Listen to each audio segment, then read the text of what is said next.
जय हिंद, नमस्कार दोस्तों। मैं सचिन शुक्ला, आपके अपने चैनल अजय एजुकेशन क्लासेज में आप लोगों का स्वागत करता हूं। आज हम लोग पढ़ेंगे पॉलिटेक्निक के मोस्ट इंपॉर्टेंट क्वेश्चन के बारे में। हम 50 क्वेश्चन का सेट लेके आए हैं जो कि पॉलिटेक्निक पर आने वाला क्वेश्चन है। सब फिजिक्स का क्वेश्चन है, बहुत ही इंपॉर्टेंट है, जो बार-बार पूछा जाता है। अगर आप लोग इस क्वेश्चन को मिस कर दोगे तो बहुत ज्यादा पछताओगे, क्योंकि जितने भी क्वेश्चन है सब के सब इंपॉर्टेंट है। चलो तो हम क्वेश्चन पे आते हैं। पहला क्वेश्चन क्या कह रहा है बेटा? कह रहा है लीवर का यांत्रिक लाभ सदैव 1 से कम होगी यदि फल क्रम भार एवं बल के बीच हो। फल क्रम एवं बल के बीच हो, या बेटा क्या बल फल क्रम एवं भार के बीच हो, बल एवं भार एक ही बिंदु पर कार्य कर रहे हो। तो लीवर का यांत्रिक लाभ सदैव 1 से कम होगा यदि क्या होगा बेटा? फल क्रम भार एवं बल के बीच हो। पहला ऑप्शन क्या हो जाएगा? इसका राइट आंसर हो जाएगा। ठीक है, चलो दूसरा क्वेश्चन क्या कह रहा है? प्रकाश की किरण जल पर लंबवत गिरती है तो जल में उसका अपवर्तन होगा। बेटा अगर प्रकाश की किरण जल पर लंबवत गिरेगा तो जल में उसका अपवर्तन कितने होगा? 90 अंश पे, 180, 0, 45 पे। किस पे होगा? जल्दी से आप लोगों को बताना है। तो प्रकाश की किरण जल पर अगर लंबवत होगा तो अपवर्तन जो होगा बेटा 0 हो जाएगा। ठीक है, अगला क्वेश्चन क्या कह रहा है? तीसरा कह रहा है बिंदु जिससे किरणें बिना विचलित हुए गुजरती हैं कहलाती है। क्या कहलाता है? ध्रुव कहलाता है, फोकस कहलाता है, या बेटा क्या कहलाता है? कार्वेचर कहलाता है, या प्रकाशी केंद्र कहलाता है। तो बताना है जिससे किरणें बिना विचलित हुई गुजरती हो, क्या कहलाती है? प्रकाशी केंद्र कहलाती है। ठीक है, ऑप्शन डी इसका राइट हो जाएगा।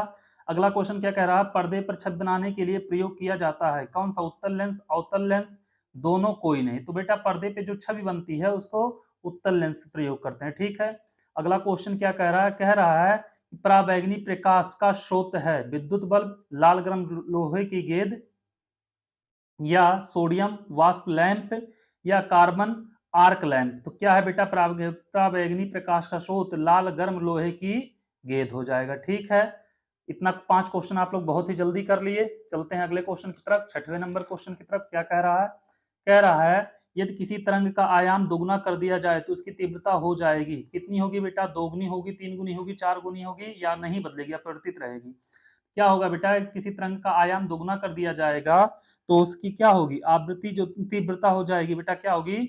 4 गुना हो जाएगी। ठीक है, अगला क्या कह रहा है? ध्वनि की तीव्रता को मापते हैं। ध्वनि की तीव्रता को हर्ट्ज से, डेसिबल से, सेकंड से, या मीटर से? किससे मापते हैं बेटा? डेसिबल से हो जाएगा। बी ऑप्शन इसका राइट। वेग परिवर्तन की दर को कहते हैं बेटा, आप लोग बहुत पहले से पढ़े होंगे, आवेग, संवेग, विस्थापन, त्वरण। वेग परिवर्तन की दर क्या कहलाती है? त्वरण कहलाती है। ठीक है, चलो अगला क्वेश्चन क्या कह रहा है? कह रहा है किस रंग में प्रकीर्णन सबसे अधिक होता है? बैगनी, नीला, पीला, या लाल? अब बेटा आपको बताना है किस रंग में प्रकीर्णन सबसे अधिक होगा। बैगनी में होगा, नीला में होगा, लाल में हो, पीला में होगा, या लाल में होगा? तो प्रकीर्णन जो होती है बेटा सबसे अधिक होती है बैगनी में। ठीक है, अगला क्या कह रहा है? अवतल लेंस से बने प्रतिबिंब का आवर्धन सदैव होता है 1 से कम, 1 से अधिक, 1 इनमें से कोई नहीं। तो बेटा अवतल लेंस जो होता है उससे बने प्रतिबिंब का जो आवर्धन होता है हमेशा क्या होती है? 1 से कम होगा।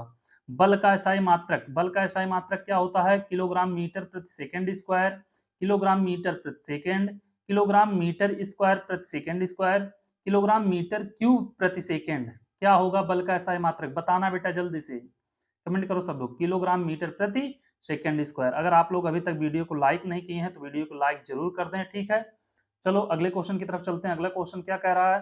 कह रहा है किसी वस्तु का जड़त्व निर्भर करता है किस पे बेटा? वस्तु के गुरुत्व केंद्र पर, वस्तु के द्रव्यमान पर, गुरुत्वीय त्वरण पर, वस्तु के आकार पर। तो बेटा किसी वस्तु का जड़त्व निर्भर करता है वस्तु के द्रव्यमान पर। इसका ऑप्शन बी क्या होगा? इसका राइट आंसर हो जाएगा। 12 क्वेश्चन हम लोग कर लिए बहुत ही जल्दी। चलते हैं क्वेश्चन नंबर 13 की तरफ। क्वेश्चन नंबर 13 क्या कह रहा है? चलो क्वेश्चन नंबर 13 कह रहा है स्मॉल जी का अर्थ है पृथ्वी का आकर्षण बल, गुरुत्वाकर्षण बल, स्वतंत्र रूप से गिरती वस्तु का त्वरण। बेटा बताना आप लोगों को, जल्दी से बताओ क्या होगा स्मॉल जी का अर्थ? क्या होगा? तो क्या होगा स्मॉल जी का अर्थ? होगा स्वतंत्र रूप से गिरती वस्तु का त्वरण हो जाएगा। ठीक है बेटा, उसके बाद किसी वस्तु की कार्य करने की क्षमता को क्या कहते हैं बेटा? सामर्थ्य कहते हैं, ऊर्जा कहते हैं, अश्वशक्ति कहते हैं, बल कहते हैं। किसी वस्तु की कार्य करने की क्षमता को क्या कहते हैं? सामर्थ्य कहते हैं। अगला क्या कह रहा है? किसी पिंड का द्रव्यमान दोगुना तथा वेग आधा करने पर उसकी गतिज ऊर्जा हो जाएगी। आधी होगी, एक चौथाई होगी, दोगुनी हो जाएगी, अपरिवर्तित रहेगी। क्या होगा बेटा? अगर क्या किया जाए, किसी पिंड का द्रव्यमान दोगुना तथा वेग आधा करने पर उसकी गतिज ऊर्जा क्या हो जाएगी? आधी हो जाएगी। ठीक है। अगला क्या कह रहा क्वेश्चन, विद्युत सेल स्रोत है विद्युत धारा का, विद्युत आवेश का, इलेक्ट्रॉन का, विद्युत ऊर्जा का। विद्युत सेल जो है बेटा वो स्रोत है किसका है? विद्युत धारा का।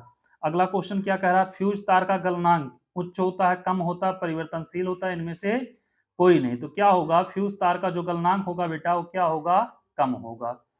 परम शून्य ताप होगा 0 डिग्री सेल्सियस, 0 केल्विन, 0 फ़ारेनहाइट और 273 डिग्री सेल्सियस। किस पे होगा बेटा? 0 केल्विन पे होगा परम शून्य ताप। ठीक है।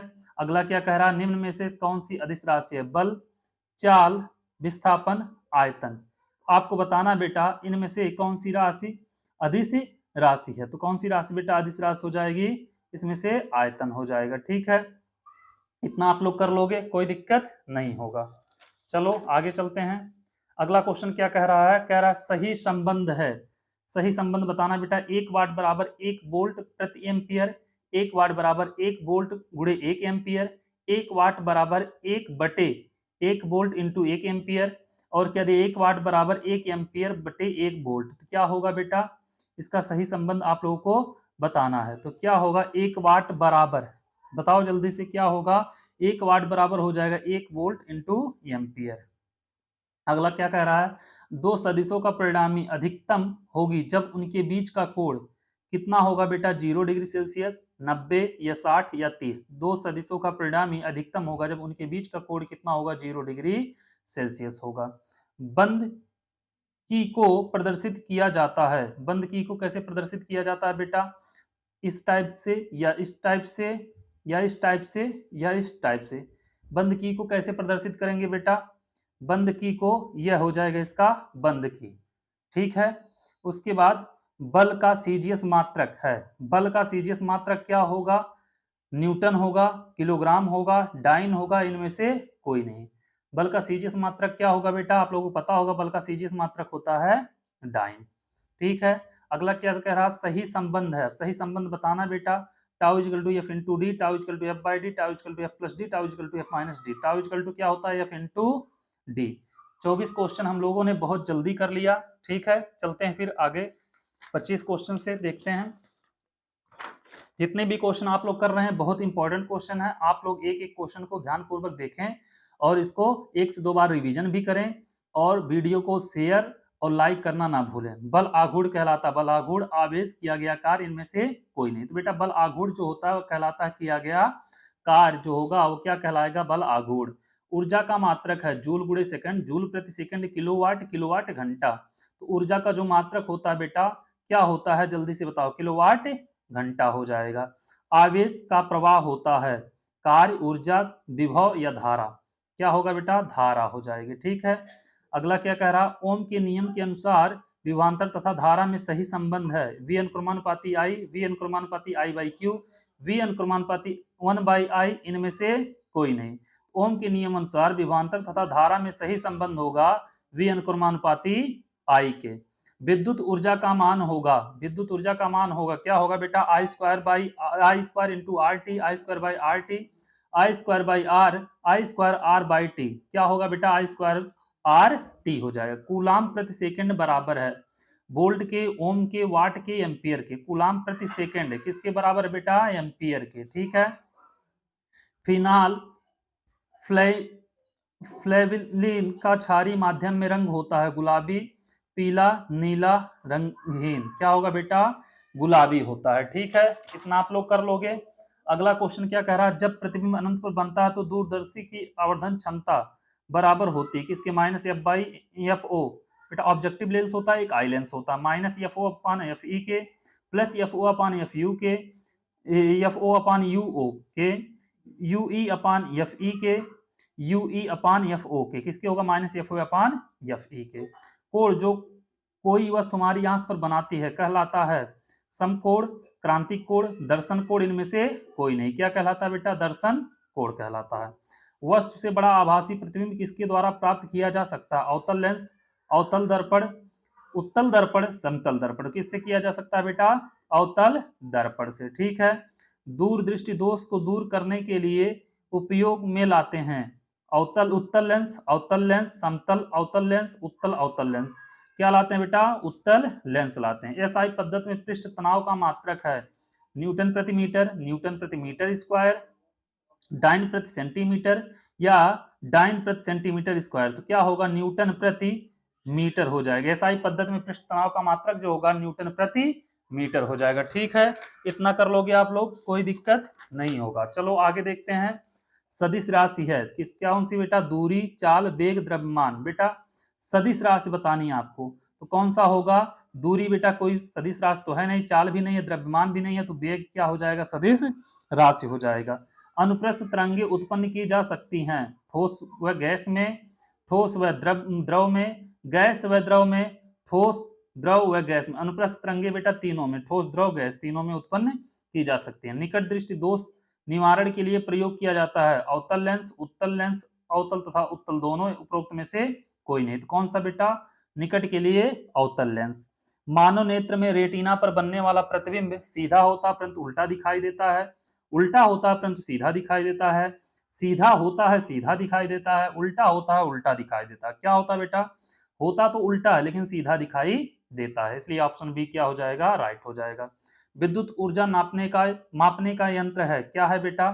स्विच है, वोल्ट मीटर है या वाट घंटा मीटर है, प्लग है। क्या हो जाएगा? वाट घंटा मीटर। ठीक है। सरल लोलक में विस्थापन आयाम के बराबर हो तो गतिज ऊर्जा होती है, उच्चतम होती है, शून्य होती है, अपरिवर्तित रहती है, कोई नहीं। क्या होगा बेटा? शून्य होगा। ठीक है, बहुत अच्छी तरीके से आप लोगों को इतना समझ में आया होगा। देखते हैं आगे। आगे कह रहा है दो वस्तुओं के बीच ऊष्मा का प्रवाह निर्भर करता है उनकी मात्रा पर, उनके तापांतर पर, उनके आयतन पर, उनकी विशिष्ट ऊष्मा पर। तो किस पे बेटा? उनके तापांतर पर हो जाएगा। निम्न में से किन तरंगों की आवृत्ति सबसे कम होती है? क्षय तरंग, गामा तरंग, रेडियो एक्टिव तरंग, रेडियो तरंग, ध्वनि तरंग। किसकी होगी बेटा आवृत्ति सबसे कम? रेडियो तरंग की। धातुओं में चमक होती है मुक्त इलेक्ट्रॉन के कारण, पूर्ण आंतरिक परावर्तन के कारण, सुचालकता के कारण, अधिक घनत्व के कारण। मुक्त इलेक्ट्रॉन के कारण। ठीक है। लोहे का शुद्धतम रूप है ढलवा लोहा, कच्चा लोहा, पीट या पिटवा लोहा। क्या होगा बेटा? पिटवा लोहा जो शुद्धतम रूप होगा। यांत्रिक तरंगों की चाल निर्भर करती है माध्य की प्रत्यास्था पर, माध्यम की प्रत्यास्था पर, माध्यम के घनत्व पर, माध्यम की प्रत्यास्था और घनत्व दोनों पर, तरंग की आवृत्ति पर। तो क्या होगा बेटा? प्रत्यास्था और घनत्व दोनों पर हो जाएगा। बांध की दीवारें नीचे से बहुत मोटी होती हैं क्योंकि नदी की तली में जल की मात्रा अधिक होती है, तली में जल की मात्रा कम होती है, तली में जल का दाब अधिक होता है, इनमें से कोई नहीं। क्या होगा बेटा? तली में जल का दाब अधिक होता है इसलिए होता है। ठीक है। अगला क्वेश्चन क्या कह रहा है? अगला क्वेश्चन कह रहा है बेटा एक चुंबकीय क्षेत्र में उसकी दिशा के समांतर एक इलेक्ट्रॉन गति कर रहा है, इलेक्ट्रॉन पर बल की दिशा क्षेत्र के लंबवत होगी, बल की दिशा क्षेत्र की दिशा के विपरीत होगी, बल की दिशा क्षेत्र की दिशा में होगी, कोई बल नहीं लगेगा। क्या होगा बेटा? कोई बलोल नहीं लगेगा। दोपहर के समय सूर्य से आने वाली किरणों से अधिक गर्मी होती है क्योंकि सूर्य कुछ बड़ा हो जाता है, सूर्य चमकदार होता है, किरणें तेजी से आती हैं। अगला क्या कह रहा है बेटा? किरणों को वायुमंडल में कम दूरी तय करनी पड़ती है जिससे ऊष्मा का अवशोषण कम होता है। तो सही बात है बेटा, इसलिए गर्मी बढ़ जाती है क्योंकि किरणों को वायुमंडल में कम दूरी तय करनी पड़ती है जिससे ऊष्मा का अवशोषण कम हो जाता है। ऑप्शन नंबर डी क्या होगा इसका? राइट आंसर हो जाएगा। उम्मीद करता हूं आप लोगों को बहुत अच्छी तरीके से समझ में आया होगा। आप लोग चैनल को सब्सक्राइब और वीडियो को लाइक करना ना भूलें। हम ऐसे बेहतरीन क्वेश्चन का सेट आप लोगों के लिए हमेशा लेके आते रहेंगे। Thank you so much.